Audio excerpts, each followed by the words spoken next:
সম্প্রতি বাজারে স্বর্ণের দাম বাংলাদেশি মুদ্রায় ভরি প্রতি 2,50,000 টাকা ছাড়িয়ে গেছে। ফলে স্বর্ণ এখন পুরো পৃথিবীর আলোচনার কেন্দ্রে।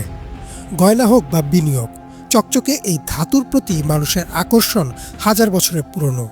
কিন্তু স্বর্ণের জন্ম কোথায়? পৃথিবীতে এটি এলো কিভাবে?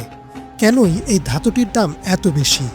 স্পেস মাইনিংয়ের মাধ্যমে স্বর্ণ কি পৃথিবীতে নিয়ে আসা সম্ভব? এই প্রশ্নগুলোর উত্তর খুঁজতে যেতে হবে পৃথিবীর সীমানা পেরিয়ে মহাকাশ পর্যন্ত। স্বর্ণ কি? এই প্রশ্নের উত্তর সহজ ভাষায় দিলে বলা যায় এটি একটি প্রাকৃতিক ধাতু, যার রাসায়নিক নাম গোল্ড এবং সংকেত AU। এটিতে মরিচা ধরে না, সহজে ভাঙে না, উজ্জ্বল থাকে দীর্ঘ সময়। ধারণা করা হয় এই বৈশিষ্ট্যগুলোর কারণেই প্রাচীন সভ্যতা থেকে আধুনিক যুগ পর্যন্ত স্বর্ণকে সম্পদ, ক্ষমতা ও নিরাপত্তার প্রতীক হিসেবে দেখা হয়। আশ্চর্যের বিষয় হলো, স্বর্ণের জন্ম পৃথিবীতে হয়নি। বিজ্ঞানীরা বলছেন পৃথিবীর ভেতরের চাপ বা তাপ দিয়ে সোনা তৈরি করা সম্ভব নয়। ব্রিটানিকাতে প্রকাশিত একটি ব্যাখ্যা অনুযায়ী স্বর্ণের মতো ভারী মৌল তৈরি হয় মহাকাশে অত্যন্ত ভয়ঙ্কর ও শক্তিশালী মহাজাগতিক ঘটনায়, বিশেষ করে নিউট্রন তারার সংঘর্ষ বা সুপারনোভার বিস্ফোরণে। নাসাতে প্রকাশিত একটি প্রতিবেদন মতে, দুইটি নিউট্রন স্টার যখন একে অপরের সঙ্গে ধাক্কা খায় তখন যে বিপুল পরিমাণ তাপ ও চাপ উৎপন্ন হয়, সেই পরিবেশেই সোনা বা প্লাটিনামের মতো ভারী ধাতুর জন্ম। মহাজাগতিক বিস্ফোরণের সময় তৈরি হওয়া সোনা ধূলিকণার মতো ছড়িয়ে পড়ে মহাকাশে।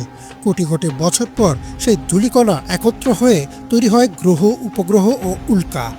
বিজ্ঞানীদের ধারণা, পৃথিবীর জন্মের সময় উল্কার মাধ্যমে এই ধাতুটি ভূপৃষ্ঠে আসে। নাসা এবং অ্যাপমেক্সে প্রকাশিত বিভিন্ন গবেষণায় বলা হয়েছে, পৃথিবীর ভূত্বকের স্বর্ণের বড় একটি অংশ এসেছে প্রাচীন উল্কাপাত থেকে।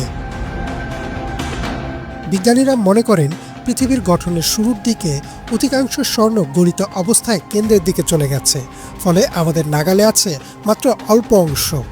ব্রিটানিকাতে প্রকাশিত তথ্য অনুযায়ী পৃথিবীতে এখন পর্যন্ত মানুষ মাত্র প্রায় 2 লাখ টনের মতো স্বর্ণ উত্তোলন করেছে, যা পৃথিবীতে থাকা মোট স্বর্ণের ছোট্ট একটি অংশ।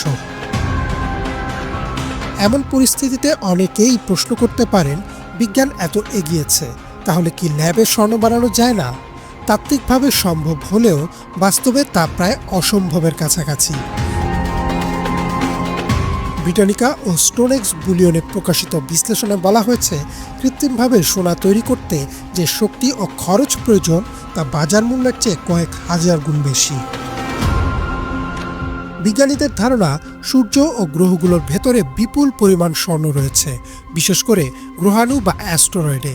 নাসাতে প্রকাশিত একটি গবেষণায় বলা হয়েছে, কিছু গ্রহাণুতে এত স্বর্ণ আছে যে তা পৃথিবীর বর্তমান অর্থনীতিকে পুরোপুরি পাল্টে দিতে পারে। এখান থেকেই আসে স্পেস মাইনিংয়ের ধারণা। ভবিষ্যতে মানুষ যদি গ্রহাণু থেকে সোনা তুলতে পারে, তাহলে সম্পদের সংজ্ঞায় বদলে যেতে পারে। তবে প্রযুক্তি, খরচ ও আইনগত জটিলতার কারণে এটি এখনও ভবিষ্যতের গল্প। সবশেষে বলা যায়, স্বর্ণ শুধু একটি ধাতু নয়, এটি মহাকাশের ইতিহাস বয়ে আনা এক অনন্য উপহার। কোটি কোটি বছর আগে তারার মৃত্যুর মধ্য দিয়ে জন্ম নেয়া এই ধাতু আজ মানুষের হাতে অলংকার, বিনিয়োগ ও নিরাপত্তার প্রতীক। বাজারের দাম বাড়ুক বা কমুক, এই ধাতুটির প্রতি মানুষের আকর্ষণ হয়তো কখনোই ফুরাবে না। ইমরান মাহমুদ, বাংলা ভিশন।